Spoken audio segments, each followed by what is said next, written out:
P4P Boxing Talk. Unbiased boxing channel.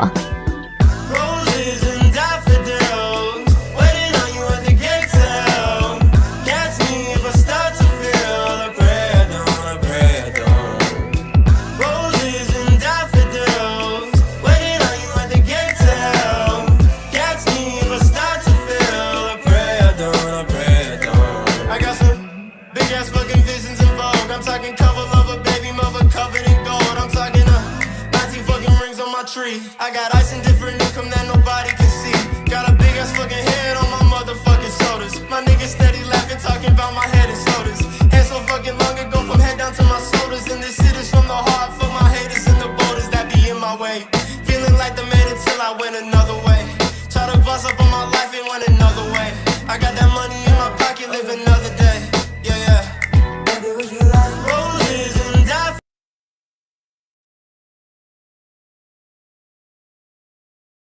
It's your man, Pound for Pound Boxing Talk. Welcome back. I gotta play this intro again, man, because like I said, this is the Pound for Pound Boxing intro. Y'all go to my page, y'all see this. I finally got this shit in HD now, and it's super clear, and the haters can't touch me. That's what it say on the page. So I gotta run this back one more time. Gotta run the intro back, and we're gonna jump into Keith Thurman taking shit over like I've been told the haters. Let's get it. And we need that Thurman versus Spence, but let's run this intro back before everybody start crying. P4P Boxing Talk. P4P Boxing Talk.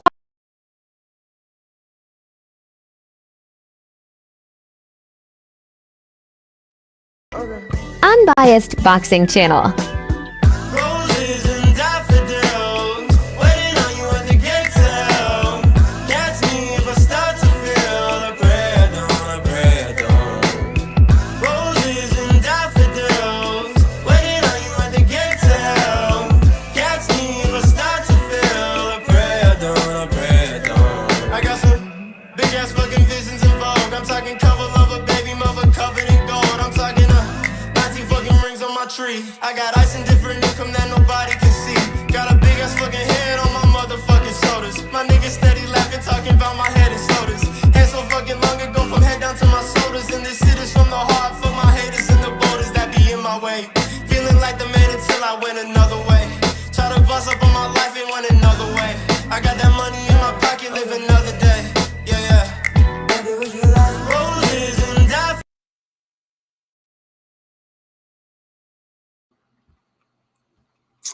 Alright. Welcome back. It's your man, Pound for Pound Boxing Talk, where the talk is the realest. Hit that like, hit that subscribe. You already know what to do. It's the realest on the tube. You heard? Definitely hit that subscribe and turn your notifications on, because I'll be popping up really anytime. Most of the time I'll be trying to do like 5, but today I was like, let me start a little early to cook up a little bit. But man, hit that subscribe, hit that like for sure. Oh, let me go ahead and drop the link in the chat. You know how we do it. Pound for Pound Boxing. So we want everybody to be able to jump on and get a 1-2s. I never try to, feel me, down talk y'all for y'all pain. It's all boxing at the end of the day. We don't do none of that crying, none of them fake ass narratives that you see all over these other YouTube streets. We don't do that over here. You feel what I'm saying? Real boxing talk. You know what I'm saying? You might learn something. Shit, I might learn something. But for sure, welcome back. The link is in the chat. Matter of fact, let me go ahead and pin that. But while I do that, y'all talk to me, man. What happened? What happened? Everybody was sleeping on my man Keith Thurman. And I was telling y'all he gonna come out there and put shit to bed. I was saying it's the return of Keith Thurman, the Thurminator. And now look, everybody like, oh, I don't know, he been out. They ain't come back, get a stoppage. Motherfuckers mad, especially when you bring up that Spence fight. I really want to see that fight though. That's a good ass fight. I want to see Spence versus Thurman. It's way overdue, man. This shit is way overdue. We need that fight. I just pinned the link in the chat. We need that fight. If y'all like Spence, y'all should want that fight. He don't do no tune-ups, man. Tell him come back. Come get that Terminator smoke so Thurman could go out there, stop him too, and then take over 54. What's up, man? But all jokes aside, I gotta pull up this Keith Thurman interview, man. I was watching like half this shit. And Keith is he just be dropping bombs on him. He like his IQ is so crazy. Like even how he break down his opponents and just listening to the shit that he noticed about his opponents and just his whole mindset going into a fight. Like I was like, I gotta finish this, and I'm gonna run it. I'm gonna run it back because it is the return of Keith Thurman. So I gotta give my man one time, his shine one time for sure. So I'm gonna share my screen and we gonna play this, but the link is in the chat. I'm gonna get my reaction to the fight. I'm gonna get my reaction to this interview after the fight. And it's Keith Thurman, man. One time is back. I love when these fighters come back, and the more fighters, the better for me. It's just more fights for me to watch on Saturdays, even during the week. This shit was today, early as hell in the morning. I thought it was gonna be 3 a.m. on their time. It was 3 a.m. our time, so that shit kind of messed me up. But you feel what I'm saying? It is what it is. I was still able to see the fight. They got it on YouTube right now. And it only lasted 3 rounds. He ended up stopping on boy. Got him up out of there with the quickness. One time, hit him like 4, 5, 6 different times. Put his ass out. Let me go ahead and share my screen though, so we could get into that. I'm telling you, man. Keith Thurman back. He gonna take over 154. Everybody mad. And we need that Spence versus Thurman fight, bro. This shit has been way too long. We need this now. Now is the perfect time.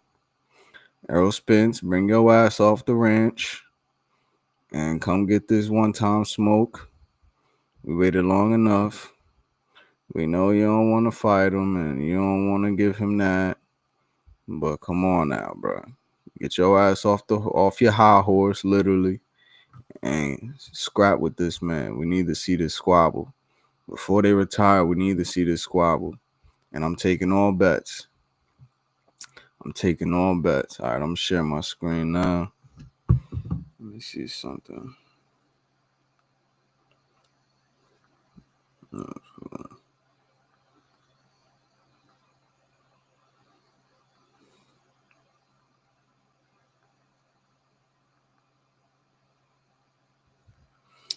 right, where's my shit at? Why isn't it? Oh, I know why, because I didn't click the play. All right, I'm about to get this live reaction to this. We got this Keith Thurman post-fight interview, like right after the fight. Literally right after the fight. We got to hear what my man was talking about here. One time is back, baby. It's all one time today, man. All one time for sure. Got to give my dude his credit. Because he coming, he back in 54, and he looking great. A little tad bit, stuff we could work on, but shit, he been off the ring for a person out the ring for 3 years, 36. Shit, right now he look better than most of them fighters at 54. So, feel what I'm saying? But let me hear what my man Keith was talking about. Two, this interview's on Fight Hub TV. Salute to y'all for this interview. Y'all get a lot of these good interviews. Salute to you. Feel what I'm saying? I'm about to do a reaction to this, but y'all want to see the full thing, y'all go to Fight Hub TV. Yeah. A victory after 3 years, you're back, and exactly what you planned. Bing, bop, boom, bop, bam. The type of shit I'm on, he wouldn't understand. At the end of the day, man. There's another thing with Thurman. He funny as hell. Like, he just shot out of nowhere. Just the first 10 seconds. Bing, boom, bop, bam. A sirloin, he didn't understand. I don't know what the fuck he's talking about, but that shit was bars. That shit was like, when you hit like a Jay-Z song, you be like, damn, that shit's bars. When Keith Thurman jump on the mic, I know it's about to be like some Kendrick Lamar, Hove type bars in there. He about to hit a triple entendre and all that shit. Listen to my man one time after he smoked that dude one time. A victory after 3 years, you're back, and exactly what you planned. Bing, bop, boom, bop, bam. The type of shit I'm on, he wouldn't understand. And at the end of the day, man, to do what I do and to live this life, man, it's been a 29-year road, and I know a lot of people just wonder what Keith Thurman has, but Keith Thurman has the heart and the will of a champion today, tomorrow, and forevermore. Talk us through the fight. What did you think of round one? He caught you with a shot in there. I mean, he just did what he did, so it's very interesting, we're going to do the touch gloves. My mind's focused on execution, skill, seeing what he's going to bring to the table. I knew that was his strong suit. What he gave me in round one, that's what he wishes he can do for 10 rounds, right? I just knew I would. Hold on, what is this, an ad?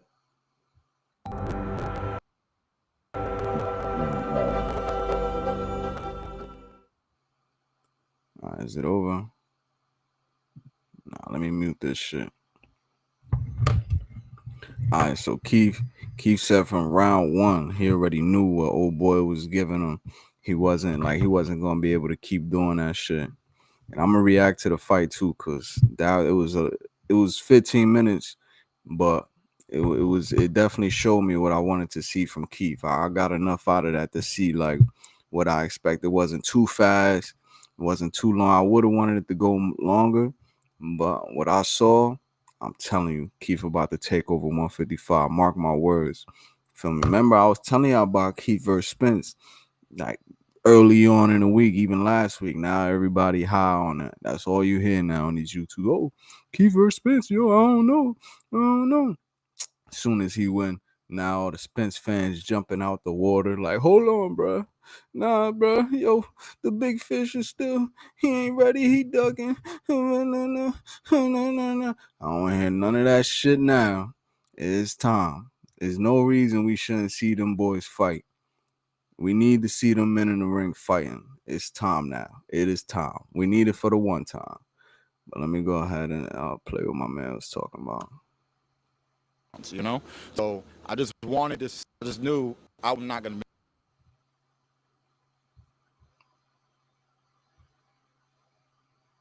to seeing what he's going to bring to the table.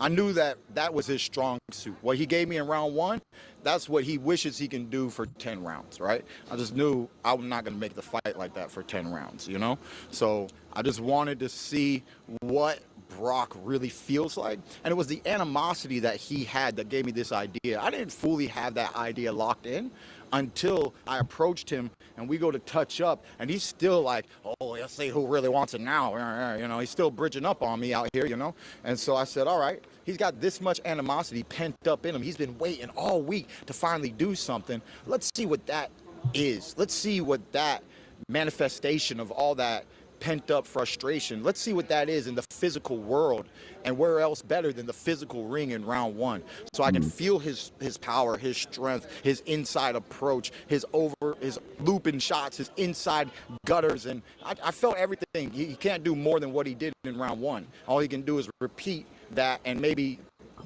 potentially land cleaner shots. But I was keeping him smothered. I was letting him work, and obviously. So Keith talking about round one. So if you ain't see the fight, round one, they doing this thing, Keith pumping that jab, and old boy caught him with I think it was like a left hand. He caught him with a couple of them in the fight. Caught him with like a lead left hook. Boom. Caught Keith on the side of the jaw, and he started pressing the action. He was getting excited, so he started ripping shit, letting shit go. And I could tell he got some pop. Like I could see why he got all them knockouts. You feel me? It looked like he punched hard. So he giving it to Keith, and Keith taking some body shots. He even took a couple body shots, taking some body shots, catching shots, and old boy is letting off. He trying to get him out there early. I'm glad the ref ain't jump in there too, because you know how it be going sometimes if these fighters get home cooking. They be trying, oh, you ain't throw punches, and wave it off on some quick type shit. I'm glad the ref let it rock. He was letting off. And I'm looking like, okay, same shit like he said. I'm like, he looked like he trying to get him up out of there. Like he giving him a lot. Like he trying to, put the pressure on him. So I'm like, okay, I'm seeing how Keith is taking it, and he taking it good. So I'm like, okay, he definitely got power, but if this is the first round, how fresh he is, and he's coming with all that strength trying to do it. If he don't do it now, I'm like, okay, it's only gonna start fading later on, fading later on. You know, like Keith said. I mean, after that, you probably your best chance is should try to clean them shits up a little bit. But Keith defense was pretty good. You know, so right now he's just talking about the first round. I give the first round old boy too, because you know he had some moments in that first round, but like I said, he was giving it a lot. Like you could tell that he was trying to push it, and really all that shit from the press conference and all that. You could see it in the fight. He was really trying to hurt Keith, but Thurman was in there taking it, moving. And even that, he ain't let it phase him. Stay composed, double jab, pumping the jab up, down, moving around, even caught him with a couple right hands. You know, the first round was cool, but I gave it to old boy because he was letting go. So that's what Keith talking about right here. Pete that and maybe potentially land cleaner shots, but I was keeping him smothered. I was letting him work, and yeah, you know, obviously coach didn't like round one, and he said, you know, let's not do that again. Let's get back on the stick, work the jab, work everything off the jab. He's just standing there. You're going to be able to open him up off the jab. Adam Hurley, my man, welcome back. You already know it's pound for pound boxing talk. My man Adam Hurley in the building. Salute.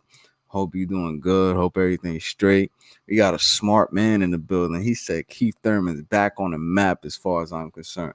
That's a fact. And to be honest with you, this shit look like he back like he never left. Came in the ring looking good, looking sharp. I mean, for a person he looked, like I said, he looked a little slower. Like as far as like his reaction, he looked a little slower, but I don't give that too much to his age and none of that. I just think this motherfucker's been out the ring over 3 years. Feel what I'm saying? And his first fight back against a dude that was cracking, the young dude touched him up a couple times with that left hook. He caught him up, I'm gonna say about 3 times in that fight, maybe 4. Clean left hand, boom, and I could tell he was coming with some power, but Keith was able to take it, move. He looked as sharp, still got the power. To me, it looked like he came in good at 154. Like he looked like he was landing some hard body shots, Keith Thurman. So it looked like shit. To me, even after a 3-year layoff, injuries and all that, he looked better than half the motherfuckers at 54 right now. And that's off a 3-year layoff. So Keith Thurman is definitely back. And salute to you, bro. The link is in the chat.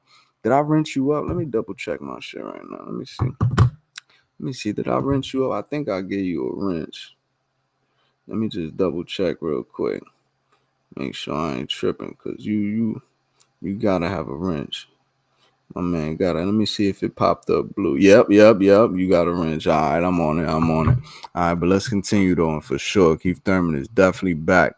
And he's gonna take over 54. Watch. Let me see what else he talking about. I saw what coach was talking about. I saw that flat-footed approach. I said, let's just take it nice and easy, do what coach said. Let's work off the jab, see what opens up. And I did that in round 2. He said, pivot on the inside, don't stay on the inside. I kept, every time he threw those loopers, you saw him miss now, and I'd be moving around. And after I found that nice technicality, in round 3, we were doing the same thing. Plus, in round 2, I was landing a few body shots. Mostly, it was coming off from the right hook I was setting up. I was trying to set up the right hook to distract him, to bring this glove down so that eventually, later on in the fight, I can go with an overhand right looper. So I was just trapped some groundwork on that end. But in the 3rd round, I actually came around on the left side, boom, got behind the elbow, and he gave me a winch. You know, he gave me that winch. And I said, you didn't like that, Rocky. And so I stepped forward. He stepped back. You ain't like that, Rocky. Mouth breathing. And these are just little signs that world champions need to know that he's not in a good place right now. I continue to press. Man, this dude IQ, he pay attention to everything, man. That's another thing I love about Keith Thurman. He's one of them fighters that can articulate. Like, he knows how to talk and he knows how to break down what he doing. Like, you could tell he really know his shit when he in the ring. Some fighters are good at boxing, but they can't really distinguish between a chin and a heart or this or that. Like, but Keith Thurman, like, he really be on point. Adam, my man Adam said, what you think would be a good fight for Thurman next? I'm telling you, we need that Thurman versus Spence Jr. We need that shit next. We don't need no tune-ups. Earl said he don't like tune-ups. He don't take tune-ups. First fight back, we need Thurman and Spence. People still talking about Thurman is like, he look like, he look alright, bro. He fought him out, man. He look, bet that. So let's get that Thurman versus Spence for the one time, because it's been a long time, and we need that this time right now, because it's the perfect time for one time to whoop that ass and go in that ring and for them boys to scrap. So I definitely want to see Thurman versus Spence Jr. Salute to Spence too. I like Errol Spence. I like Errol Spence. I think that's the perfect fight. I think that's the biggest fight for both of them right now. I mean, besides like other than that, I mean, besides like a Thurman versus Charlo, you know, that's a big fight, or Earl versus Charlo. But other than that, it's them two. I want to see them two. I want to see them two. Earl don't need no tune-up. He already said a million times he don't do tune-ups, and that's great. I love that. If Earl want to make a fight, he gets the fight done. We've seen that with Bud. He'll do whatever it takes to get in there and get that fight. So we need Spence versus Thurman. We need that shit next. That's the best fight PBC can make at 54. It should definitely happen. It should be in Vegas. I don't care if it's an undercard, main card, whatever it is, co-main event, main event. We need Thurman versus Spence, man. That's the that's the biggest fight. Bro, that's the biggest fight. Who we got here? Oh, we got my man Fight Sport Talk. Y'all go subscribe to Fight Sport Talks out there in New Zealand. My man, welcome back. What's good with you, bro? How you feeling? I'm doing good, brother. Thanks for having me back on. It's great to be back. Cool.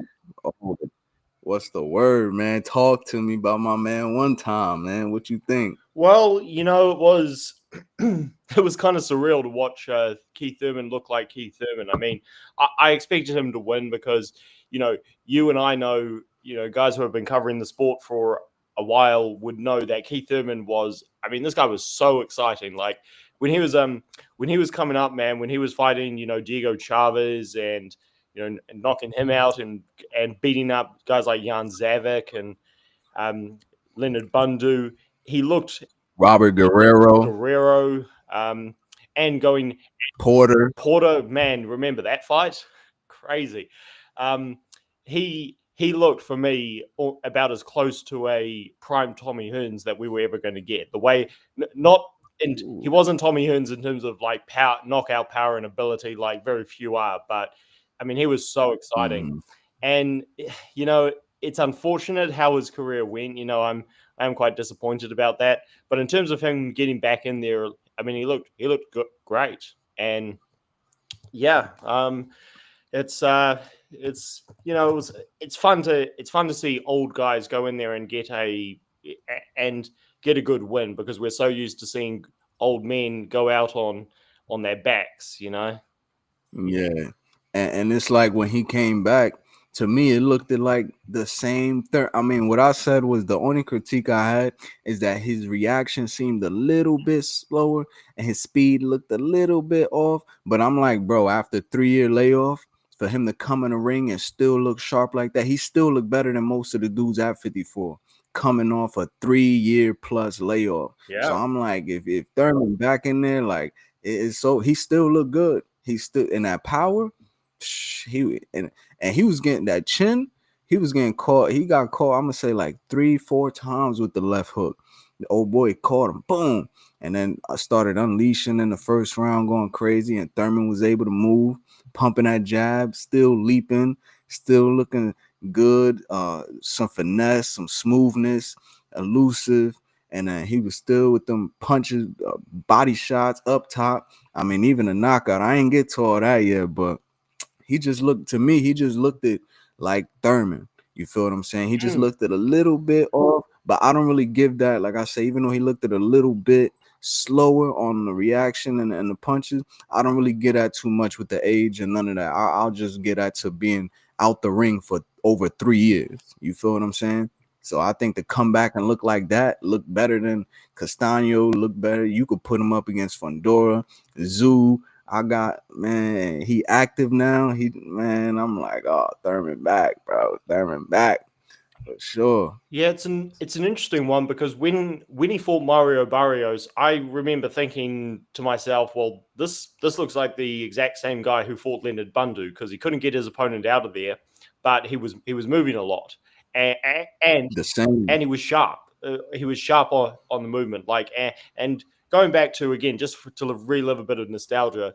When he fought Leonard Bundu, and he was criticized for not getting him out of there. First of all, it was another undefeated guy he fought as a contender, and I liked his intelligence that he was like, okay, I can't knock this guy out, so I got a box of it. Did the same thing with Danny Mm-hmm. Garcia. So against Barrios, I remember thinking he looked as good as ever. And same thing with this fight. Now with Mm-hmm. 154, I have to be honest, I have to be realistic. I don't like his chances against the best, but it's not even a knock on him. Mm. It's just how nature it's just how nature is. Once you get old, once you have injuries, once you have long layoffs, the new generation comes forward. So that's And now with that said, right? yep. Like with that said, like his chances against the best. Who do you classify as the best at 54 right now? Well, I'm not going to count Crawford because he's pretty much left the division. He just hasn't vacated Yeah, the he's title. yeah, Yeah. So right. I would say, and I've said this on numerous streams, if I had to pick who was the best based on their resume, I would go with Virgil Ortiz. I Mm. feel Bakram Murtazaliev is also there because he shocked me with what he did to Tim Tszyu.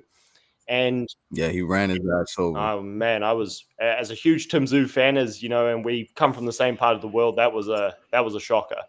And I'd also have to put Fundora and what's it? I'm also going to put Jesus Ramos up there because he's young, he's hungry, and he should be undefeated. Like he clearly beat Erickson Lubin, and I had him beating Erickson Lubin too. yeah, I had him beating Lubin yeah, too. that was a very bad decision. So yeah, I'd say Ortiz, Murtazaliev, Fundora, Ramos. What about Charlo? What about Well, the Charlo? thing is Jamel Charlo still fighting because we haven't seen him in such a long time. If he does come back, absolutely, but I don't know if he is going to fight again. Because that's how I look at the 54 landscape, right? Because I'm excited about Keith back, and I'm like, okay, and he did what he did. I'm like, okay, who's out there? I'm like, okay, Charlo. He really took over the division. He never really lost at that division. for He sure. went up, lost against Canelo. So I'm like, okay, he's definitely still up there. Earl is at 54 now. I'm like, okay. Zoo, even though Zoo is coming off 2 losses, I still got him up there. I think he's one of them guys up there. For sure. Fundora. I got Fundora up there. Who else? Yeah, Jesus Ramos is a good one. That's up there. Castano, I say Castano's pretty. He lost to Charlo, but I think Castano's tough for anybody. But anyway, with that said, I'm looking and I'm like, man, I think Thurman, the Terminator, give all of them the smoke right now. Because when I'm looking at Fundora, I'm like, okay, some people had Tim Tszyu beating Fundora, even with the cut and all of that. Like he had some success, but it was like back and forth. That fight, I wasn't mad either way it went. I was like, okay, cool. I'm looking at him. I'm like, I got Thurman over him. Charlo, I'm like, that'll kind of be a tough one, but I just think Thurman too slick for him, and he also got power too.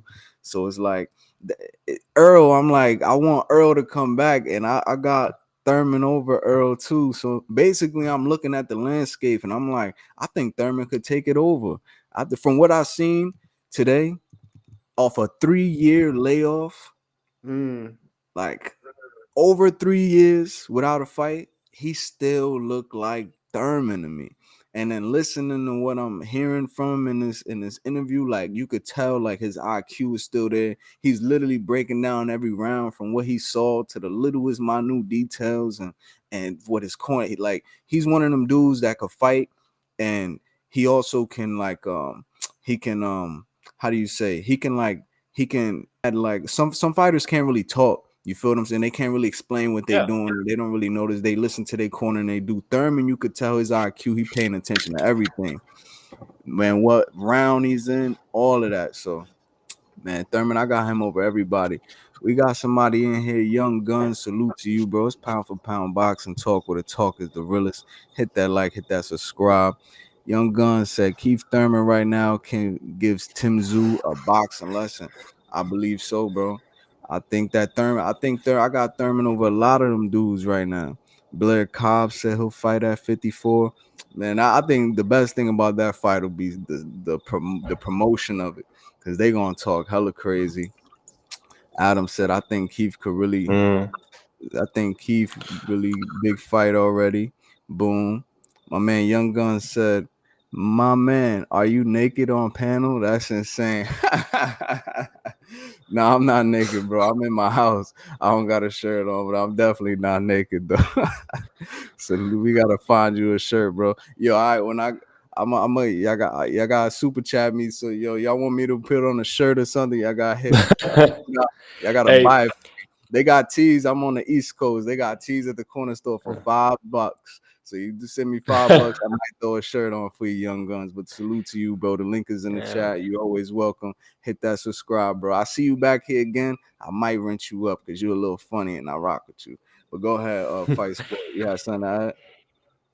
Yeah, man, I could talk about matchups in the 154 division forever. I mean, it's such a great division, and the thing about Thurman is that skill wise and talent wise, he's a problem for everybody because, like you said, his not just his natural athleticism, but his intelligence. Like he broke down the sport so well. Like I remember before the Danny Garcia fight, he broke down. I forget how. I'll have to rewatch the interview to remind me, but I remember he broke down not just Danny Garcia's best weapon, his left hook, but he broke down how he throws it and how he Mhm. sets it up at different moments. And I thought, whoa, this guy's incredible to have that kind of boxing brain, and which is again why I was so high on Keith Thurman. So yeah, well, based on the layoff and everything, yeah, he did look good, and there's always that possibility. But I guess we'll see. I mean, now that he's fighting outside of the PBC, now it seems that he's left them. There's we'll see if he can get more active because he's been so inactive. Mhm. But also, I I mean, don't the know if main he left them because I seen I think this was like a co-promotion thing, because even today when I was looking for pictures to post on my gram, I seen the PBC actually put like No Limit, the people that's even in the interview, that we gonna keep watching this, but that little No Limit sign, that promotion that he Yep. went over there and did Mhm. that, they posted it, and they also included, how on Instagram now you can include like a bunch of people on the same post. They included Premier Boxing Champions, and Premier Boxing Champions also posted this. So I think he might still be with them, but he just, they letting him bounce around type shit, like how they do with like even like on like Turkey Al Shees card, Riyadh season and shit like that. But so it looked like they let him bounce around, or they let him fight at this promotion. They got their own fighters too. So I want to see him back in the ring, bro. I really don't care who it's against, but I think it's time for him to get them big fights now, man. He looking sharp, he Yeah. looking good, he looking tough, he looking ready. And I think now's the time for one time I think it's the perfect time to put belt to ass one more time against the big names. But I'm gonna go ahead and Yeah. continue this breakdown that he did. This is right after the fight, in case y'all ain't see.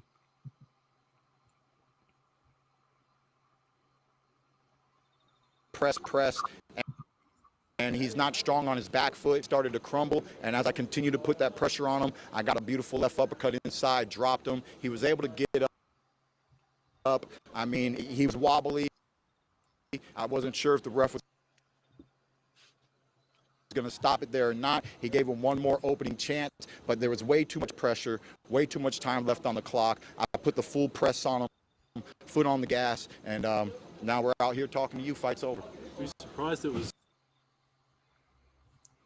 I think that's an ad. Let me go ahead. Hurry to up. continue after the first knockdown? Oh no, it's not. A little bit, but he did get up, and I mean, back in the day, let's talk boxing. Back in the day, then as long as they were up, the fight was continuing. So it's very. This is a big production. Yes, the ref could have stopped the fight, but if Brock had any chance of getting out of the round and allowing the fight to continue on a big pay-per-view stage like this, there would have been more action, more entertainment to come.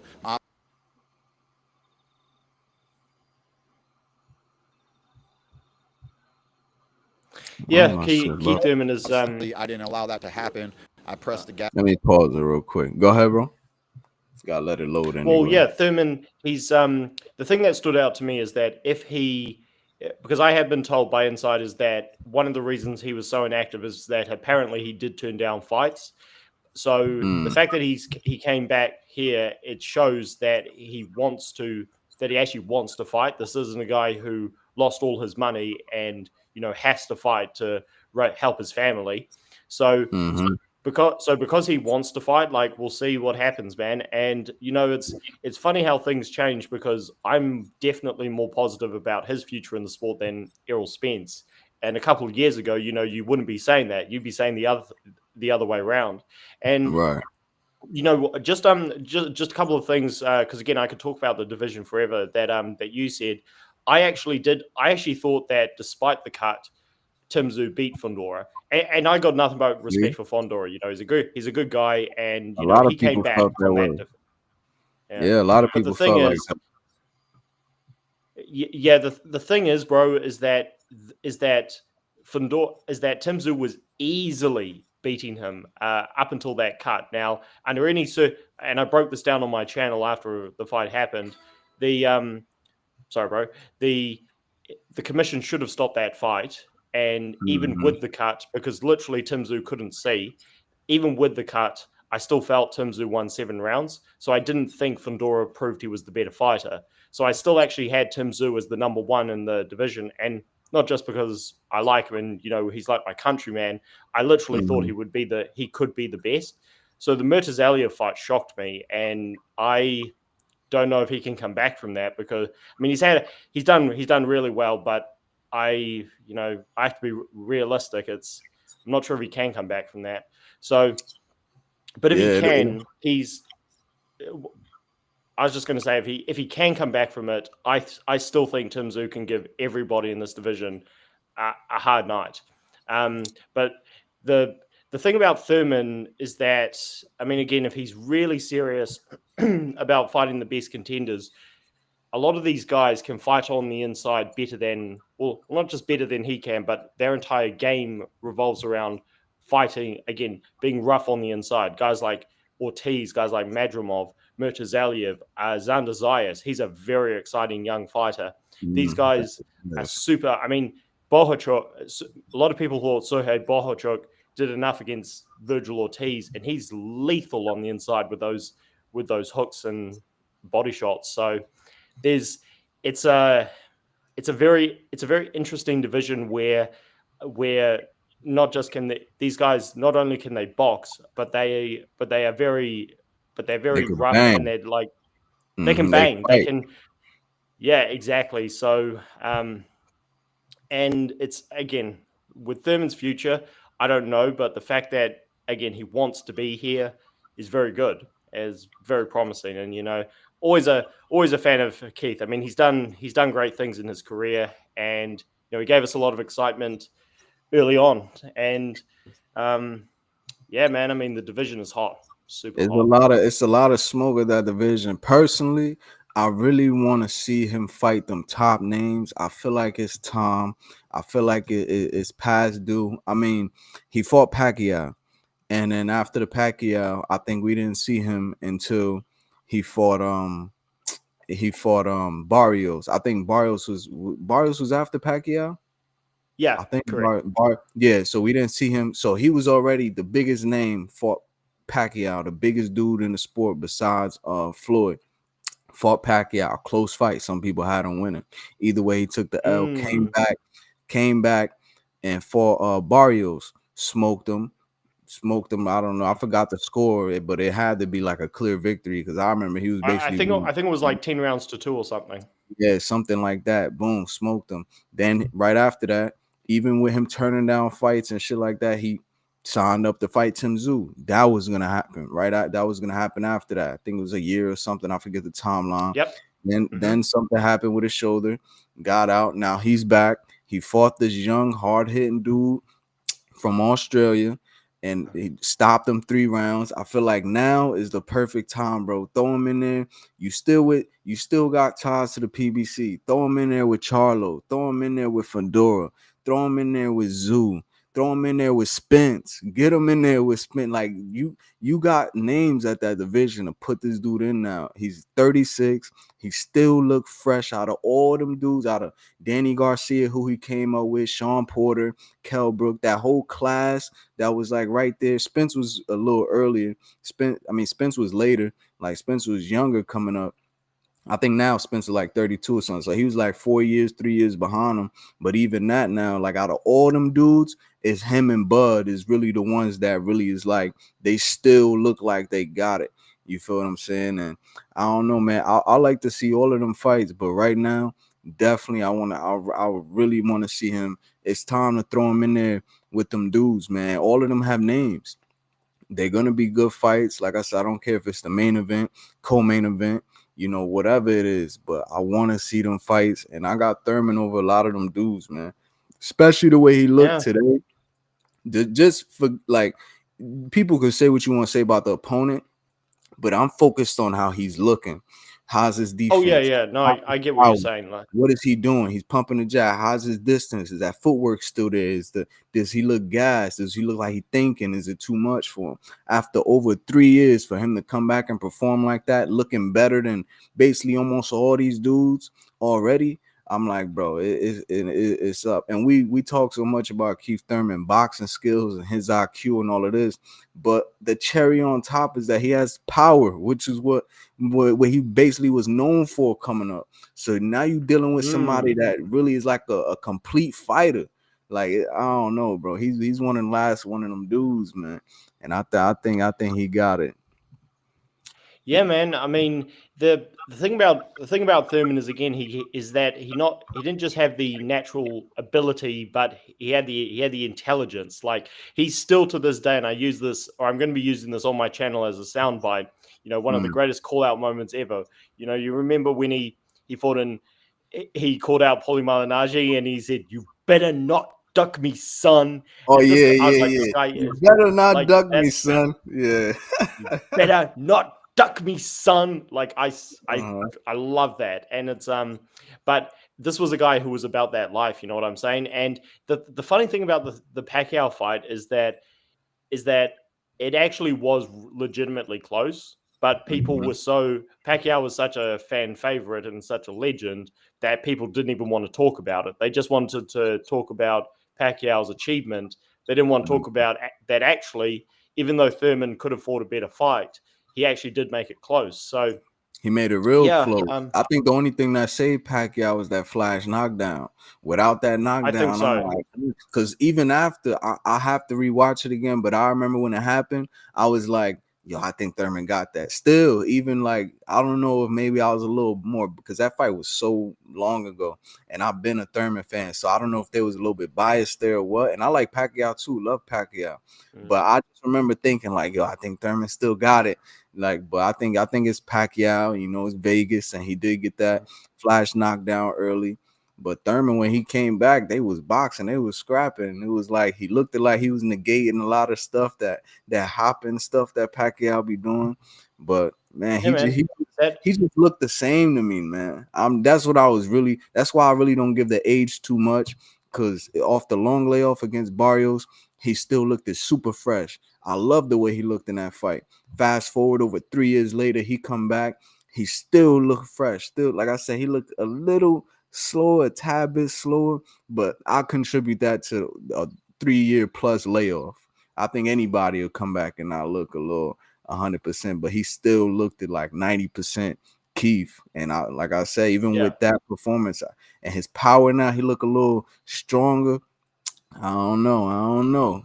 He looking man. real. Hey, I was just going to say that one thing that people really gets overlooked. I mean, Keith Thurman, one of the reasons I loved him is that he was not just was he prepared to fight everybody in his prime, but he was the guy who didn't get the appreciation he wanted because he was the guy who was on Floyd Mayweather's tail. Like he was calling him out, He and you was call right out there. Floyd Mayweather. Like, I mean, you and I will know this because we're hardcore fans, but do you remember how Keith Thurman was booked to fight Marcos Maidana? Maidana pulls Yeah. out of the fight and suddenly gets a Mayweather fight, and then you've got Thurman fighting. I think he fought Diego Chavez, an undefeated Argentinian. Like fans back then will know Chavez was a serious puncher. Like Chavez went the distance with Tim Bradley, and Thurman blew him out. And like classic one time, and he called out Floyd, and then all of a sudden, and I like Floyd. I got nothing against Floyd. I'm critical of him, but just like I am with any fighter.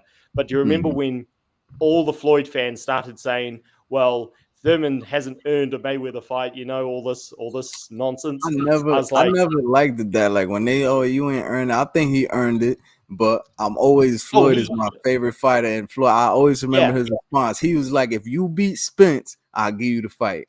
If you could beat my young boy, I'll give you the fight." And he ain't won. But I remember that. The thing about that, man, is that all the Floyd Mayweather fans, particularly the channels, they jumped on that, and I was like, "Come on, that's just classic. You can't do that. Come on, Thurman's your mandatory, and Thurman's better than every welterweight you're fighting, except Pacquiao." But anyway, the thing I like about Thurman is that he fought. He was prepared to fight everybody, and he didn't get the credit he deserved because he was fighting fan favorites. And it's the thing about this division is that it's stacked with young talent. But you actually mentioned a really good point that I hadn't thought about. When you compare him to guys like Danny Garcia and other guys who are from his era, Kell Brook, Porter, Errol Spence, Bud Crawford, all of them dudes he's there. He's actually, you brought up, I had not thought about this. He actually looked better than a lot of those guys did in their comebacks, better than Kell Brook, better than Danny Garcia. So yeah, man, it's very, very interesting. And it'll be I don't know if Thurman will be able to beat the best at this age, but but the thing is that he wants to. So I love the fact that he wants to. And I love the fact that he wants to. And when I'm looking at these dudes, even the young dudes coming up, even like a Jesus Ramos, Virgil, I could see that being like a tough one. But a lot of these dudes, I just see him like I just see him like outsmarting them and just giving it to him, man. And like my man Adam Hurley said, he said a lot of these guys fighting to their 40s these days. Who knows what Keith has left? Even like Canelo's like 3 years younger than Keith. I think Canelo just turned 33 or some shit, and he looks like he's falling off. It's not the same Canelo. Keith just looks he just looks fresh. He looks like the same Keith, maybe 5% a little off, but I don't know if you give that to the age or the layoff, 2 years, 3 years plus, 1,000 days off, all this stuff people bringing up. It's like he looks like he's still in there for sure. Like he ain't take a step back. And I mean, when you look at everything he had against him, all the injuries, and I mean, it's really, to me, I'm putting a lot of emphasis on that damn layoff, bro, because over 3 years out the ring, that's crazy. Over 3 years, and then you come back and still look. So I'm just excited I'm gonna keep playing this. Post-fight interview. Let him break down this fight. Yes, and I closed out the show, which as soon as I saw the ref say box, I said in myself, I said shit. I said, yeah, what are you gonna do? The few seconds of thinking, like, what are you gonna do? I mean, right now it's not the time to be the nice guy, and so it had nothing to do with the banter and the talk. It just was all boxing, and when you have an opponent weak on his feet, you just got to press and end the show. And unfortunately, I was given that, and I didn't hesitate to do what we do as fighters and world class. How important was that TikTok knockout? Ironically, it's really just important to get back in the ring. It was important to make a statement. We had a lot of good hype. I mean, you can't A lot of people have been laughing all week.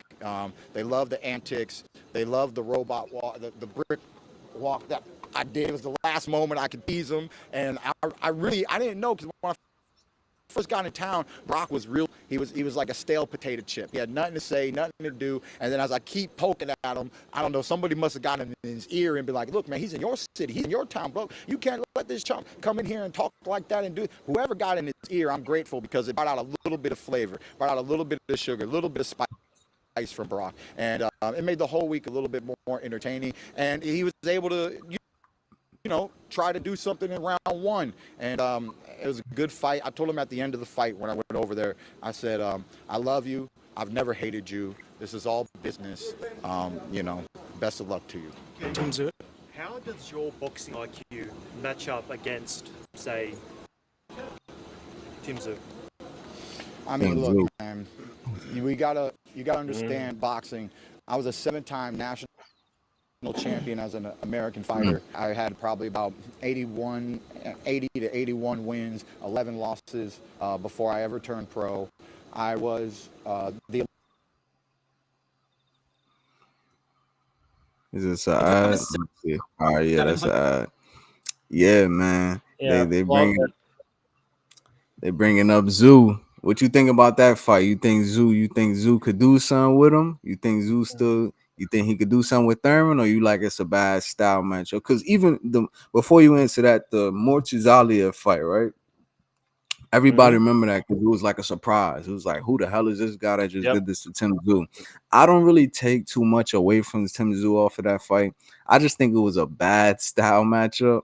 And the way this dude was coming, it's like because Tim Tszyu was fighting back too. Like, he was throwing bombs and still doing his thing. But it's like every time this dude touched him, it was like over. And the way he was coming, he was like a bulldog, like straight at him, unleashing crazy power punches, doing it. Oh, my man, Ant McQueen, the professor, the king of the casuals corners in the building. My man, Ant McQueen, one time for the win. That's right. You know what it is, dog. You know what it is. This ain't Burger King, but you can have it your way, boy. You know that one time is back. And he back like he never left. They said it was once upon a time, but now it's his time, and it's the perfect time. Let's get him in there with them top dogs. But yeah, I don't really take too much away from Tim Tszyu for that loss. I think it was just a bad style. And old boy was just, I don't know what he had in his hands, but he was just putting it on him. But I still think Tszyu's good. But what you think about that matchup? You know, that's your man. Y'all from the same area. You rocking with him, or you like, I don't know. Thurman still look good. Well, sorry, bro. Well, based on, logically speaking, Tim Tszyu should win because he's young. He's maybe not in his prime because he just got knocked out badly, but he's the younger guy, and Thurman's been around for a long time and he's had long layoffs. So really, Tim Tszyu should win and win clearly. But because of how everything we just said about Thurman, and I mean, I would love to say I don't take much from the Mortuzalia fight, but I have to be real. Tim Tszyu may actually, he may be a shot fighter. He may be a Riddick Bowe, a guy who's old before he got old. Because I mean, the Mortuzalia fight, I thought he was gonna win pretty handily because I'd seen Mortuzalia fight against C-level opposition, and he was so open. He was so open for a left hook. He would make these mistakes where he would lean in with his head and he wouldn't be covering the right side of his body. And I just thought Tim Tszyu rips people on the inside. He's just going to have a field day with him. And Tim Tszyu looked slow as hell. Like he was like Joe Joyce in there. And I want to say that maybe it was down to, maybe he took so much punishment against Fundora and fighting blind, because that's pretty much what he did. Like, he was blind in that fight. And yeah, there was a lot of blood in his eye. I mean, that might be that might be the bloodiest fight of all time. Like, but because he was blind, maybe he took so much punishment because he looked again before the cut. He looked really good against Fundora. So to look the way he did against Murtaz Aliyev, I have to be real and say I don't know. I don't know if he's shot or not. Again, much love to Keith Thurman, but realistically, he should. If Tim Tszyu is anything like he used to be, he should win because I mean, style wise, Thurman's had difficulty with guys who can rough him up, and like even when he was world champion, when he fought Josecito Lopez, Lopez had a lot more success in that fight than he should have. So it's style wise and also just youth wise. I would say Tim Tszyu has all the advantages, but at the same time, like people can look this up on my channel. Before the Fundora fight, I did break down that one thing Abner Mares said about Tim Tszyu is that he doesn't jab, and that's actually because a jab is the interviewer was asking Keith Thurman about fight IQ and fundamentals, and Tim Tszyu actually makes a lot of basic mistakes with the way he pressures fighters, and Thurman, he like one of them is that Tim Tszyu doesn't jab and he's open. Thurman's got a wicked left hook, certainly in his prime, and one of the worst mistakes that Tim Tszyu made in the Murtaz Aliyev fight is that he wasn't covering the right side of his face. It's almost like he relies on his chin too much. It's like, and we know this. You don't want to get hit in this game. So Thurman's got a wicked left hook, man, and I don't know this. Again, stylistically, it should be Tim Tszyu's fight. Because Thurman's not gonna fight him like Murtaz Aliyev is, Aliyev did. So it's gonna be a different style for Tim Tszyu anyway. You know, it's not like that Murtaz Aliyev fight is gonna. I get what you're saying though. Like his chin, he might be a little damaged, but I'm just thinking too. Like a lot of people, like Murtaz Aliyev walked through him. Like Keith will do this, but again, styles make fights. And he's not gonna have to worry about that type of. He's in there more with a boxer now, so that already that changes the outlook of how it's going. My man Ant McQueen, salute, bro. I hope you're doing good. How you feeling, man? I'm fantastic, man. You and me both, man. This my man, Fight Sport Talk. He's out there killing the boxing game in New Zealand. You know, he was up here. Nice. You know, he was just explaining to me how his man Tim Tszyu was gonna walk through Thurman. You know, he was just telling me that. He ain't say all that, man. You put a little extra, but I respect it. Man, what you thought about it? What you thought? Did you get a chance to see the fight or not yet? Yeah, I saw it. I thought Keith looked good. What you thought man. about Thurman? I thought he looked pretty damn good. Used his legs well, picked his shots well. The thing that I like most about the way that he used his legs is that he was moving with purpose. Like he would slide out to his left, throw a left hook to the body.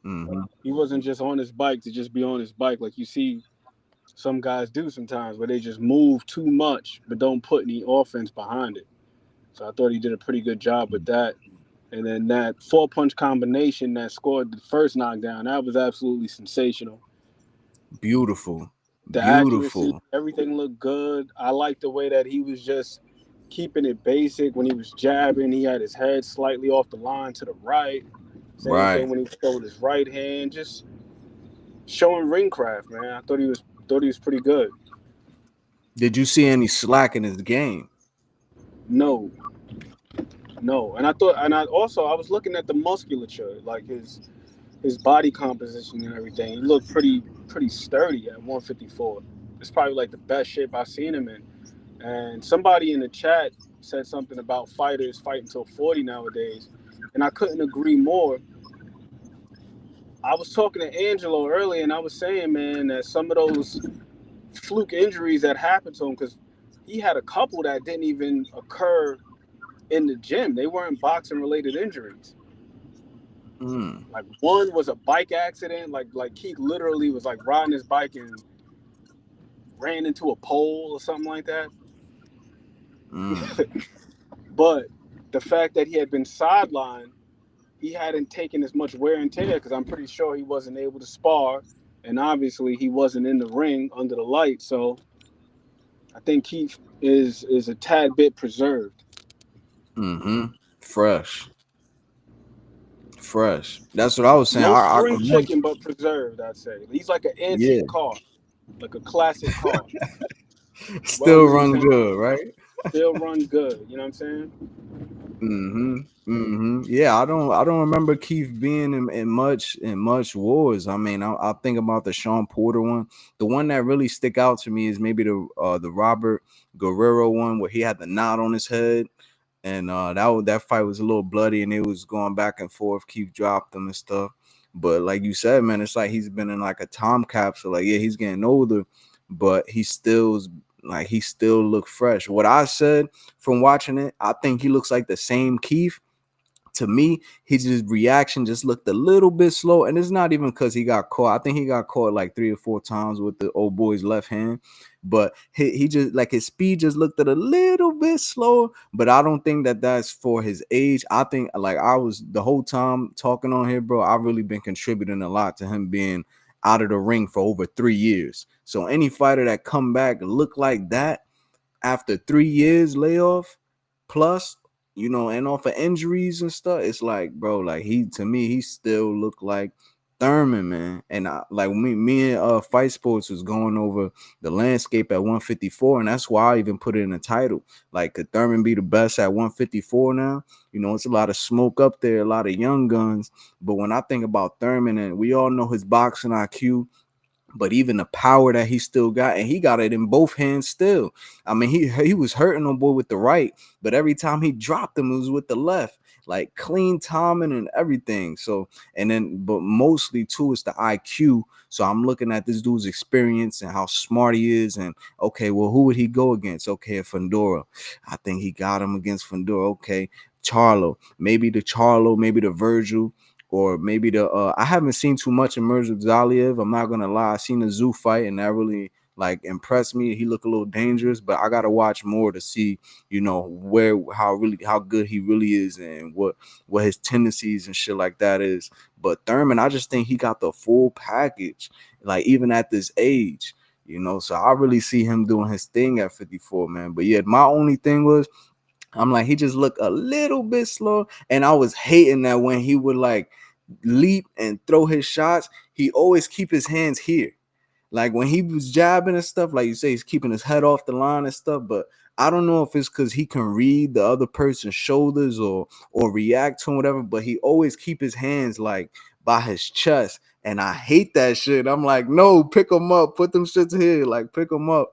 But he like his defense still on point. I couldn't complain about nothing. Thurman still.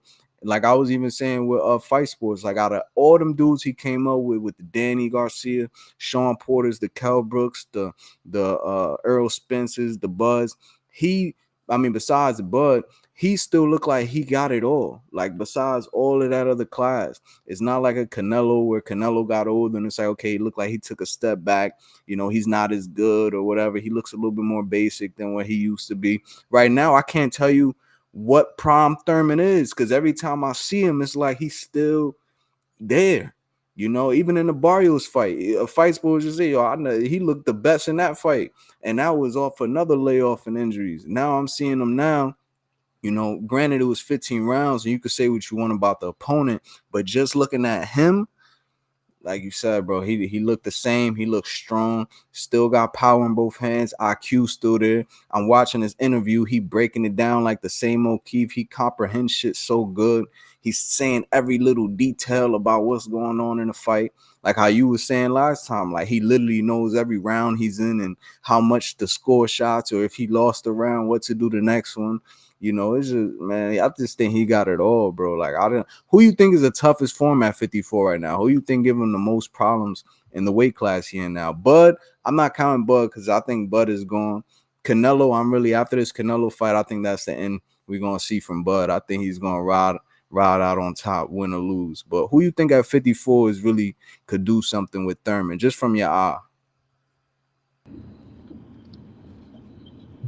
Probably Virgil Ortiz. That's the same thing Fight Sports say. He said Virgil.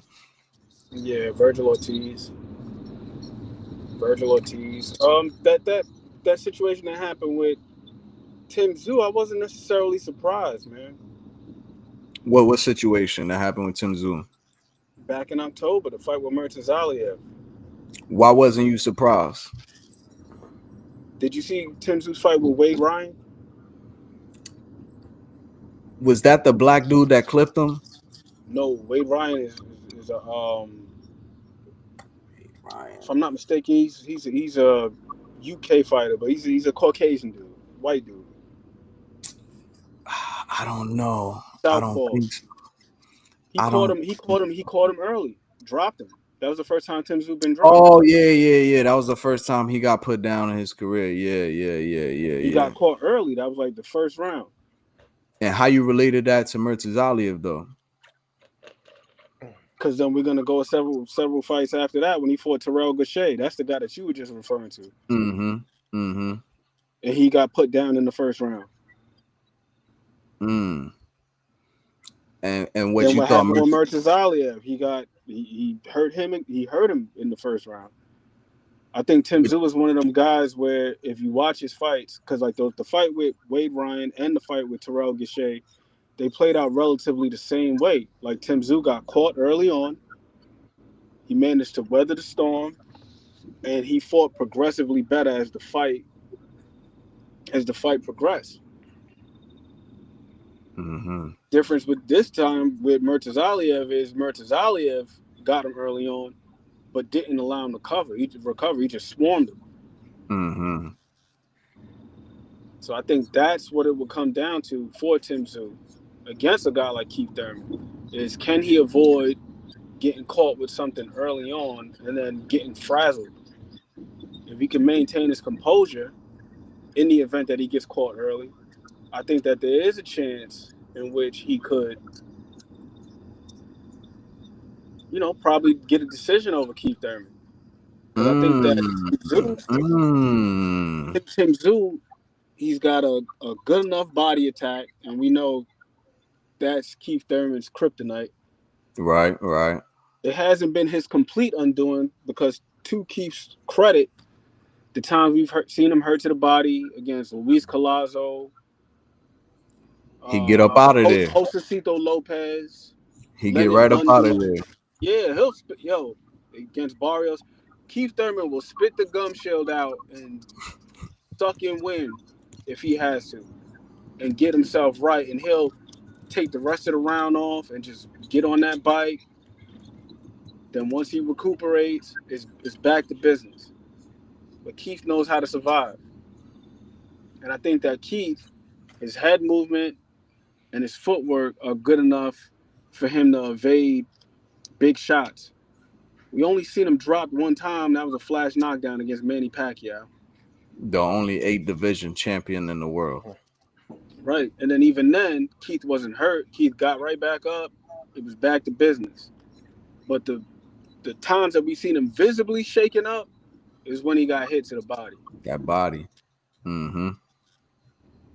So I think for Tim Tszyu, the key would be you got to be locked in early on. Don't do anything too crazy. Don't get overzealous and get walked into something. Because he kind of rushes his work early. Even that cut that he suffered against Fundora, that was the result of him rushing his work. Fundora didn't extend. He literally lunged in head first and got hit on the top of the head with the elbow. He ran into the elbow. So I think with Tim, you just got to simmer down, take a similar approach to the fight that he had with, what's my man's name? Tony Harrison. Yep. Composed, smart. Yeah, stay composed, stay poised. Just don't do anything crazy. Don't do anything crazy where you get caught cold. Like warm up first. And then I feel like his vulnerability to shots, it seems like it kind of decreases as the fights go on. Because it's the same thing with like Brian Mendoza. Like he fought pretty smart, In the middle rounds, Brian Mendoza landed a couple of good shots, but he was able to weather them. He was warmed up. But Tim Tszyu, like I said, if you look at every time he's been dropped, it's been in the first round. Rushing Just in. got to stay locked in. Don't get crazy. Well, that's what my man Fight Sports was saying. He's questioning a little bit of his he think he a little bit damaged, after that Fandor fight, and even coming in that Mortazaliev. He said he seemed like he looked off and just a little bit damaged. And I'm thinking like Keith ain't the type to go out there reckless swinging at you, but Keith, if he hurts you right hand or left hand, then he's on that ass. Pause. So I don't know. That might, if Keith could sneak something in, and Keith is real fundamental and good ball, but sometimes he be throwing like some awkward looping shots, and just his angle sometimes look a little funny when he throws something. So he might be able to catch Tszyu around the guard or something, and if he hurt him, it's like he gonna apply that pressure. No, for sure. But that's why I said staying composed is key for Tim Tszyu, because one thing about Tim, King's Dre, salute my guy. his hands are a lot quicker than his feet are. So there are times where if he's rushing his work, he ends up reaching and he falls in. He's a little bit light on his feet. So you don't want to get caught reaching with a shot against a guy like Keith Thurman, because to your point, Keith may not be overly aggressive, but he is opportunistic. And if you reach like that, he will definitely teach. So I would say for Tim Tszyu, keep it steady, work behind the jab, try to stabilize him. And then when you have opportunities to let a power shot go, just be prudent and be judicious with the power What shot. do y'all see? What do y'all see in Virgil though that's giving y'all? Because with you, like I asked you separately, but Fight Sports said the same thing, but I didn't really ask him either. But what do y'all see that Virgil? I know Virgil got cracked. He got a nice, pretty stiff jab when he throw that motherfucker. That shit looks strong, and he got something on the end of it. He's tall, kind of long. He's not the tallest, but you feel what I'm saying? Just dimension wise, he's kind of long.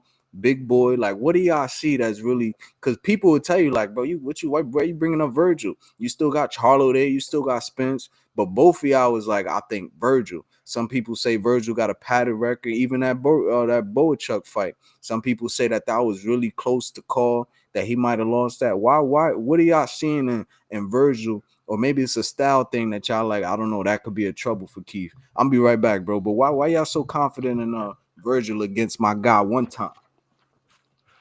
Well, I can go first on that. I felt that, first of all, I put a lot of emphasis on who you fought. So you could be looking great, but it depends on your level of competition. And Virgil right now has fought the best competition at light middleweight. Like he's fought Boachuk and he's fought Madrimov back to back. And okay, technically, yeah, he's still open for counters. He still leads. He still leads off a lot with his head, and he can be caught. But I was very impressed with him against Madrimov because he showed composure. He was patient, and that was against a guy in Madrimov who's very, very awkward. So, and against Boachuk, I agree that fight was a lot closer than some of the judges had it, but Boachuk is so relentless. I mean, he literally is the Antonio Margarito of this division. It's tough to weather that storm for 12 rounds, which even though he got dropped twice, he did do.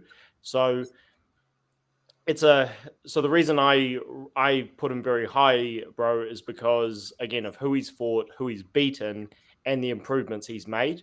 So it's, again, all these guys can beat each other, which is why it's such a great division. And the reason why I'm a little bit skeptical of Charlo is just because we don't know if he's gonna fight again. So that's that. Okay, brother, I could see that.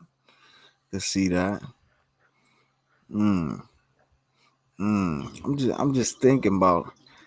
I don't know, man. I just think Keith, but I get what you're saying. He is that. What about you, and what you seeing from from Virgil that you like that could be the toughest one for him right now, like at that weight?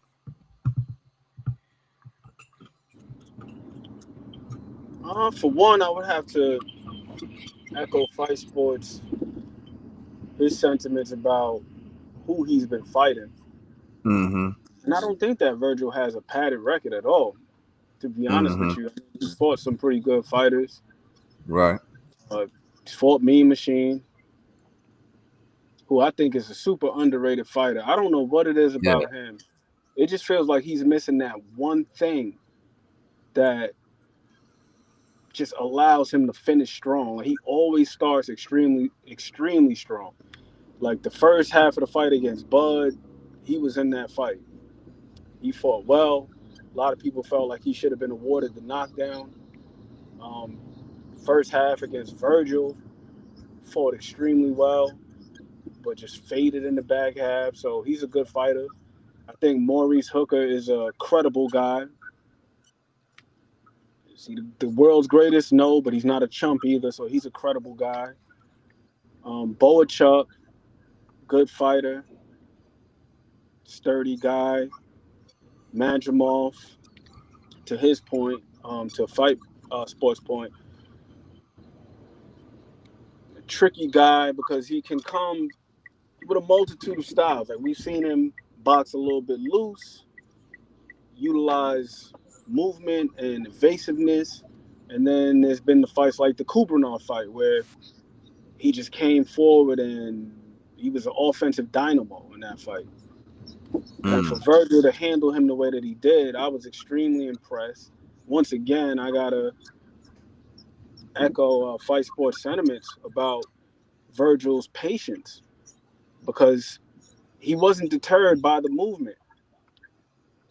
It seemed like there was the opportunity for him to become frustrated, but he didn't give in to frustration. He just kept working his jab, and nicking him to the body and landing little shots. And it was a very laborious fight. You know what I'm saying? Like, just wore him down, and eventually when he started to slow down, then he started to let the combinations go. And one thing I feel like gets lost in the Boachuk fight is that Virgil actually showed dimension that he hadn't prior to that fight. We Like look at what? fights and we look at the big moments, and sometimes it overshadows the big picture. Or it's like Breadman Edwards would say, the quiet moments or the quiet rounds. Like even in round one where Virgil got dropped, he still outlanded him significantly. He landed like 27 punches in that round, which is absurd. So he thoroughly dominated the round, but got caught with a flash knockdown. You know what I'm saying? But if you look at punches landed and who was more steady throughout, it was Virgil Ortiz. And another thing that he showed in that fight, besides his grit and his determination, was his footwork. Virgil actually showcased pretty good footwork in that fight. If you go look around round 7, when Virgil realized like he wasn't going to be able to just vanquish this guy with a single shot, he started boxing a lot more. He abandoned that high guard that he typically does, and he was more loose. He was boxing with the lead hand down, was utilizing angles, was flashing some hand speed. It was an overall impressive performance. It was So you don't classify like other boxing fans or do you don't see Virgil as what they call a flat-footed Mexican? You see more in his game than just a come forward Mexicano fighter that fight with his cojones. You saying that he got some boxing skill, his footwork looked good, he was disciplined, composed, he looked pretty good even in a fight where he had to overcome some adversity. You see him more than just a flat-footed Mexican, as some people would just say off of his background. Absolutely. But here's the other thing about being flat-footed.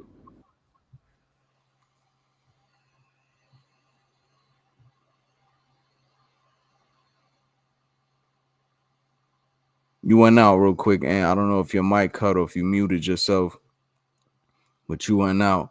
Salute Clarissa Tercios. I told you come back today. I was gonna make you a moderator. I just gave you your rinse. Salute to you, sis, back in the chat. I think there's another part that played with it too. Hopefully this doesn't happen, but she came in here and said that's easy. Thurman's inactivity will make it difficult to beat Virgil. I think you back now, and I hear you. I hear the thing. I think you back. What was you saying when you was talking about being flat-footed?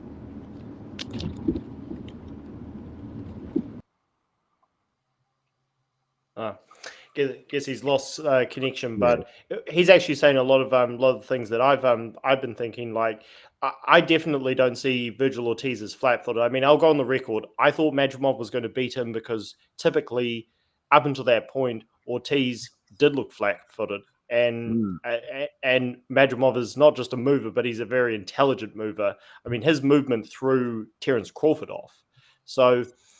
A lot of feints and level changes, and I mean, he out feinted Terence. Well, okay, didn't out feint because I thought Crawford won fair and square, but he made Crawford look very ordinary because of the feints. So yeah, it was very impressive from Madrimov, which is why I was impressed. I was very impressed with Ortiz, and I was impressed with Charlo as well. Again, I only started my channel last year, so this was after Charlo went on his hiatus. But I always was a fan of the improvements Charlo made. Like because I thought he lost the first Castano fight pretty clearly, but the improvements he made for the rematch were they were spot on. He earned that undisputed title.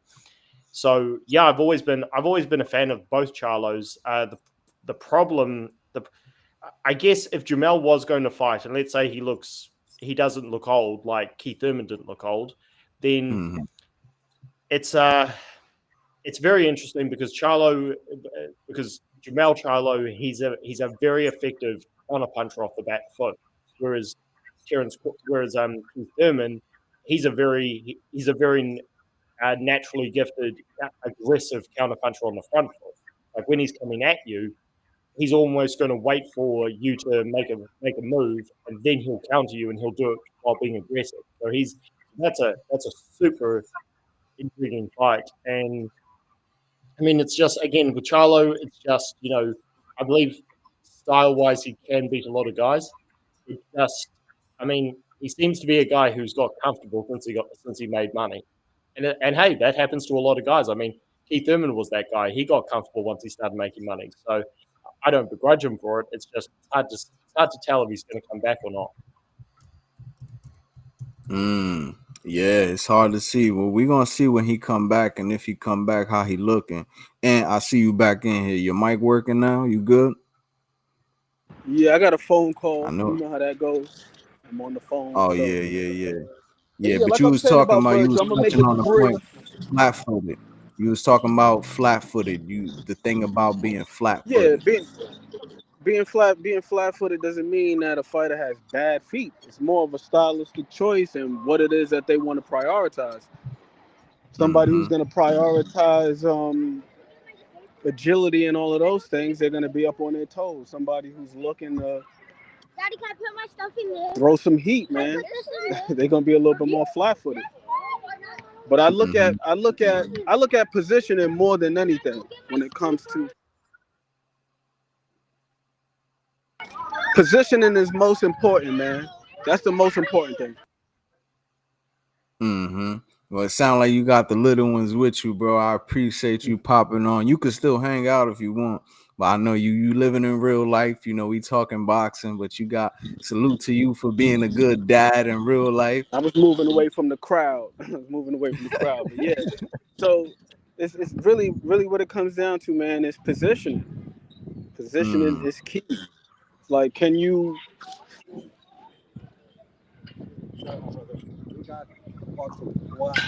Okay. Can you get where you want to go? Are you in good range to score? Can you get out of range if you need to, just to defend, but then still stay in close enough to return a shot? We talked about that. Yeah. Are you able to put somebody at a disadvantage with your positioning? That's the main thing. whether you up on the balls of your feet or your heels are on the floor or on the mat, I should say. I'll tell you That's not super important. what I was really impressed with too by Keith, because I guess I haven't seen. I mean, he only fought like 2 times in the last 10 years, but I don't remember the last time that I seen Keith's chin really tested. But in this fight, I remember even just watching it for the first time, I'm like, ooh, because the dude would land like a heavy left hand. Like the first round when he clipped him, he landed, well, he didn't clip him, but he buzzed him with a good left hand shot. And that's when he started unleashing, going crazy, trying to stop Keith. Keith took it, stood there with him in the pocket, still was tight, took some body shots, boom, and kept going. And then I think in the same round, and maybe like 2 or 3 times in the second round, oh boy caught him again, left hand clean, and I could hear it. Like I could tell this dude, like regardless of who he made a fought, like I can see that he definitely got some power. Like I see why he got 20 knockouts, because he was unleashing some shots. He was coming with some crack, and he definitely hit Keith. I would say a good 3, maybe 4 good times with the left hand. And I liked how Keith took it. He stayed composed. He ate it, kept going at him. Boxing, stay composed. So I don't know, but I like the fact that it looked like his chin is still there, even a little older. And he just took it in stride and just kept going. And stayed composed and everything. It's like I like that. Not that I like seeing dudes get punished or anything like that, but I like seeing when it gets tested, how you gonna react, how you looking, and you looking nervous, are you doing too much moving now? But he just stayed on point and then even came back with his own. So it was just a great performance from our man Keith. I couldn't ask for nothing better. If the fight could have went anyway, I would have wanted it to go exactly how it just went. But let me go ahead and continue with this interview. I think it's only a couple minutes left of it, but I just want to finish hearing his breakdown of this nice scrap that he just had against a young little lion out there in Aussie, down under. I got to hit off, bro, but thanks for having me as always, man. And, all the best. And I'll be on. Look forward to being on again. And yeah, it's great chatting to you. And yeah, plenty going on, brother. Keep it up. No doubt, man. That's my man Fight Sports. Y'all go subscribe to his channel. He out there. He's the biggest in Australia. I keep saying Australia. He the biggest in New Zealand over there, taking over the game. As y'all can see, real boxing talk. This is what y'all get on Pound for Pound Boxing. So you get that real boxing talk. Y'all go subscribe to my man Ant McQueen channel, The Casuals Corner, where we really break it down. It's that real boxing talk community, man. This is how we giving it up over here. You feel what I'm saying? It ain't not a bunch of crying and narratives. We just putting you on game with this real boxing talk. So y'all see what to look for in these fighters, man. And congratulations to Keith again. It's funny how I pause his face. Keith is such a character. But let me go ahead and continue with what he was saying, and his breakdown of his win after over 3-year layoff one time. Tyson's amateur story. He lost in the Olympic trials in the finals, and he did not get to go to the Olympic Games. Similarly, I did the same. I lost full world-class fighter known as Demetrius Andrade in the finals of our USA Olympic trials, and it was Andrade who went on to the 08 China Games representing America. So I've always just been in the ring with some of the best. I never lost an international event as an amateur. I fought Canada and I fought Ukraine. Really fun story for you guys. USA versus Ukraine. Ukraine brings their A team. USA brings about C team, and everybody loses to Ukraine except for 2 fighters on the USA team. Would you like to know the name of those 2 fighters? The name of those 2 fighters are Keith Thurman and Sean Showtime Porter. The 2 fighters that beat Ukrainian fighters became world champions. And on the amateur stage, that just tells you the class that Ukraine brings in. We know from world champions in the past, the Russians, the Ukrainians, they really do learn boxing well, teach boxing well, and execute sometimes dominantly on the world stage. So the fact that Keith Thurman and Sean Porter were the only 2 Americans to win and came on to be world champions really says something about the country of Ukraine and what they produce when it comes to boxing. So my history is long and deep. And that IQ is real, man. That's why I was able to just do what I want to do in round one, which was just let him show me his strength, his power. And then in round two, slowly start to execute tactics. And then in round three, picking my shots, they all just ended up being in my favor, and I closed the show. What's the motivation to fight Tim Tszyu? Why do you want? That's a fact, Clarissa. He always do that. It's for you. It's for you. It's for this country. And it's a little bit for me on the note of I signed my contract last year in 2024. I trained hard, preparation for Tszyu, and I popped my bicep tendon in the 11th round of sparring in preparation for that fight. I walked away from big money in Las Vegas. The type of money that makes you want to fight one-handed type of money, okay? At the end of the day, with my faith in the sport, with my faith in myself, my faith in God Almighty, you know what? The Lord is good. And if one door closes, another door shall open.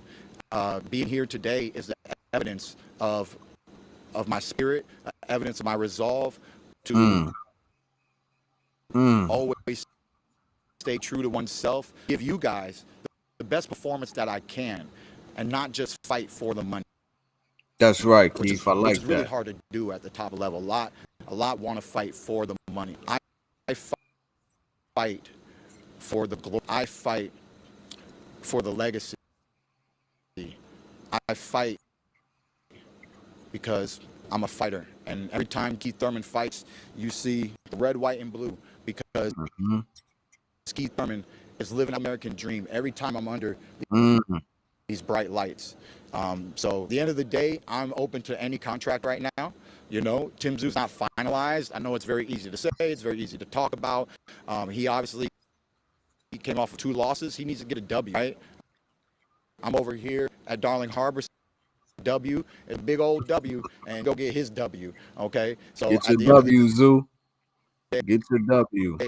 That's very important. Can't say without a doubt that if a great contract was to come to me from the U.S., that I wouldn't sign it and not really hold interest in Tszyu. But it was a lot of fun here in Australia. It was a lot of fun performing under No Limit Boxing. They are doing a fantastic job with promoting boxing in Australia. And of course, I know they would love to see a fighter of my caliber to continue to put on some of the best fights out of promotional company here in the country.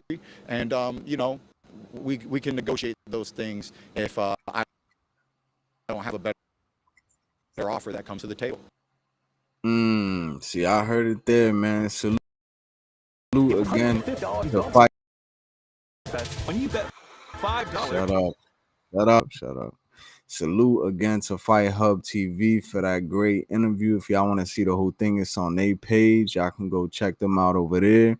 But yeah, man, you heard my man Keith Thurman, man. He said that basically they in talk already for that Tszyu fight.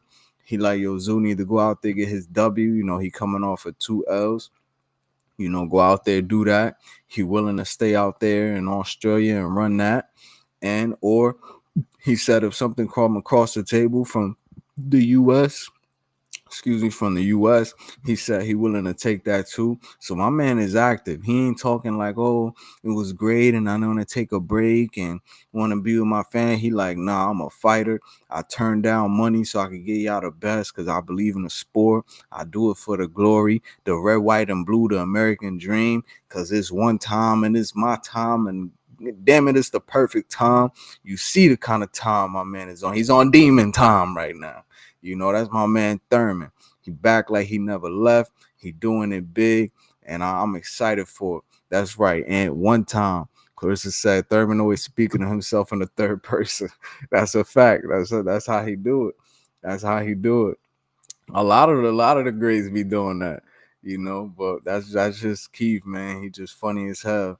But yeah, man, great. If y'all didn't see it, go check that out. It's actually on YouTube, on Premier Boxing Champions on the YouTube. They got the whole card up there, actually. So if you wanted to watch everything, you could see that. Or if you just want to watch the Keith, the Thurman fight, just scroll to the end. But you watch it. I'll say this. I gave the first round, old boy.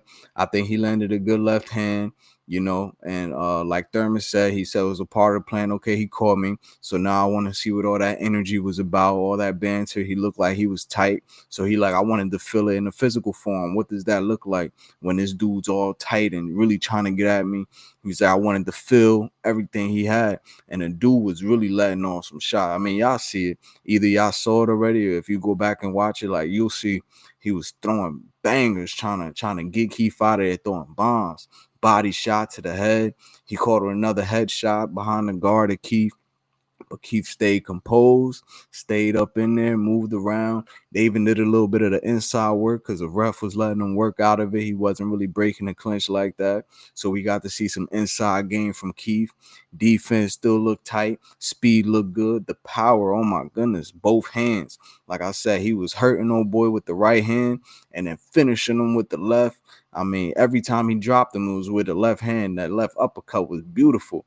Like Ant was talking about, he hit him with a 4-piece. The first time he dropped him, it was like right, left, right up the middle. Just beautiful. Threw that shit to the ceiling. But even what Clarissa said, I wanted to feel everything he had. Yo, Clarissa, you always on my body with this shit, yo. Pause, okay. He wanted to feel everything he had. Yo, I can't fuck with y'all, bro. I feel like my channel going because of Carissa. My channel about to turn into what's that thing called with Cameron that he got and Mace? It is what it is. How they be like, yeah, he was stiff pause, and they just be pausing. That's how this girl want me to be. Every time I say something, she like, yo, homie, relax, pause on that.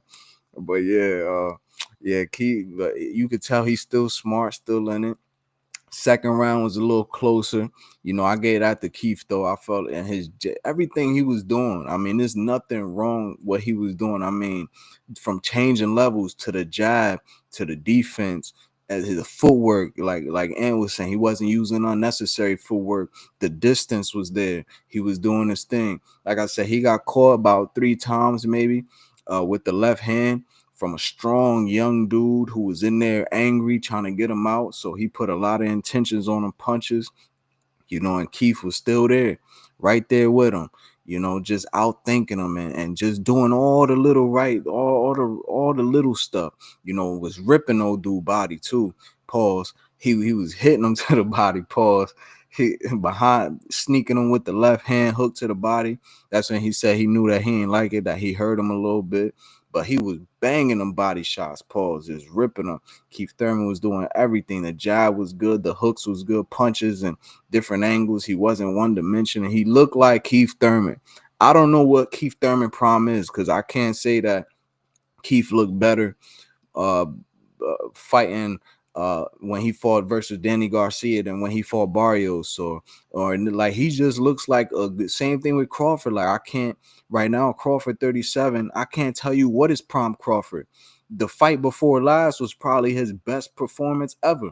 You know what I mean? And even in the Madrimov fight, yeah, Madrimov was fainting a lot, so we didn't get to see a lot. But just looking at Crawford, still looked as strong at 54. Speed was there, timing and everything. He was getting timed a couple times with the right hands. I think the feints a lot was getting to him, but people don't fight like Madrimov. That was really a stylistic thing. But my point is, even with Thurman right now, he looks like he's still fresh one-time Thurman. No slack in the power, the speed, nothing. And this was coming off again an over 3-year layoff. So I'm just happy. I can't wait to see what he do next. If he come, like who he fighting next, whether if it's Tim Tszyu, whatever. But we need that Thurman versus Spence. Y'all need to get that big fish out the ocean. Tell his ass to come up out that water, get off that high horse, literally, and fight Keith Thurman. Grab his ass off that ranch. Get back in the ring. You don't do tune-ups. Perfect. Keith Thurman's calling for that fight. Perfect. They both on PBC. Perfect. Both in the same weight class. Perfect. This is the perfect time for the big fish in one time to get it in one time because we've been waiting a long damn time for that fight. Madrimov was hesitant to throw and saying, I believe so too. I think that he was hesitant to throw. He knew about Crawford and he didn't want to make mistakes, but he wanted to fight smart. But the reason why I say I also use that word hesitant is because he looked like he was feinting a lot, like extra. Like it wasn't like like he's trying to figure him out and feinting and change levels throughout the whole fight. I mean, he's just bouncing and you know, I've seen Madrimov fight before, and yeah, he's kind of like that. But I feel like he was. I mean, that whole fight. When you talk about the story of that fight from Madramov's side, it was feints, right hands, feint, right hand. Like that's all it was. Crawford was picking shots, still looked good in there, combos. When he was turning it up in that 11th, 12th, maybe even the 10th, he started touching them up bad, you know. So, but yeah, zero commitment, exactly. Like he didn't want to even test it, and that's why I think he kind of felt that aura, or he was like extra cautious of Crawford. I don't think that was a game plan thing. I think that was just him being hesitant. I think is the perfect word. He didn't want to get caught with nothing. But you know how people out there look at that and be like, he could knock Madrimov out. So but man, I mean, you got to do it in front then when you thinking about dudes like a Crawford, like a Floyd, like a Shakur, like a Devin, these dudes are so good at defense because they can literally see every little twitch in the arm, a shoulder. You raise it a little bit, they super aware. So when you got somebody in there that's good defensively, like a Crawford, and you got somebody doing this all night, feinting, is gonna keep Crawford thinking and keep him on his toes, and the fight gonna turn out how it turned out. You feel what I'm saying? And said the punch stacks were indicative of his apprehension. That's a fact. He wasn't letting shit go. He wasn't letting shit go. Most rounds he threw less than 25 punches. Right. And Crawford's shit probably was down too. Because like I said, when these dudes are so, they're not just great defensively because of off a whim. They can see this shit before it come. They literally see all these punches coming. So when you got somebody in there feinting, and you got a fighter like Crawford that's really good defensively, turn you, block you, catch shots, he's gonna react to that. And even still, he was able to push the action and do what he do. You know, stay composed, stay smart. Like I said, the right hand got in a couple times, but it's a fight, and you know that's really all it was. But man, Keith Thurman, we need that Spence versus Thurman. Y'all let me know who y'all got, who y'all rocking with. I know Earl got a bunch of fans. I'm a fan of the Big Fish myself, but just one time, I just think he's gonna be too much for him. As far as is he the best in 154? I think so, man. And they really sold me on that Virgil Ortiz, my man, Fight Sport, and Ann McQueen. They really selling me on Virgil. I'm looking at that fight now, like okay, that could be, you know, that might be the one. But just me personally, I was thinking like a Charlo. I really give Charlo a lot of credit because I seen him fight a few different ways, and he really just, I mean, he has boxing ability. He has crack. He's able to fight off the back foot, fight going forward, you know, and he's a tall dude, 6 something, you know. I mean, he just has good skill, and you know, he's been up there against tough opposition, like they was bringing up the resume. He really was one of them dudes who was fighting, battling, and get all them belts, losing, a draw, all of that. Coming back again, rematch. You know, he really fought to do it, and I just think he's still one of them top dudes. But it is to Fight Sport point, and it has been a minute, and maybe, you know, he got that payday and he a little lackadaisical. But even in that, right now at 54, I see Charlo, Jesus Ramos, Spence, Madrimov, Mutazaliev, who I'm missing. I don't really count Crawford because, like I said, I think he's done after that. But Fundora, all these dudes, I just think Thurman is just a complete fighter, and he's really smart. And the fact that he still look fresh and he got that power in both hands and he could really do it to him, I really think that he gonna take over 54.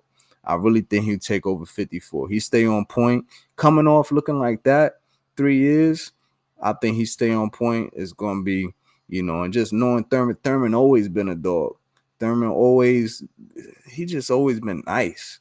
Yeah, I mean, him and Spence was like the top. Castaño was another one. Clarissa, right? I like that fight too. Castaño, I like that fight. But I just got Thurman over all of them. You know, I got Thurman over all of them.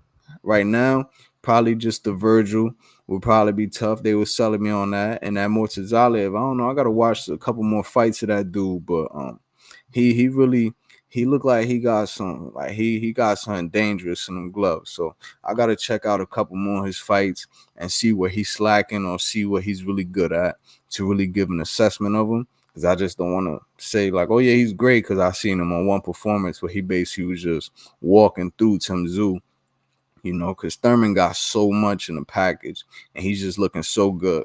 So that's how I'm gonna do it, man. My man Keith, One Time Thurman, is back. P4P You know, Boxing Talk. Feel about him. Unbiased Boxing Channel. Shit. Hold on. Damn. Shit jumped in there. Don't cut me off yet. I'm still cooking, damn it. Don't jump me off yet. But yeah, y'all let me know who y'all got, man. And if y'all happy, my man's Thurman back. I told y'all to watch. I told y'all he was coming back. One Time is back. Don't sleep on him. I love when we get the more fighters, the better for me. It's just more fights for me to watch. I'm really a fight fan. You feel what I'm saying? I'll get into the little press conferences and the rumors and shit like that. You know, it's part of the game. It's like if somebody get drafted in football or something, there's something about it. But I love when fighters come back. The more fighters, the better.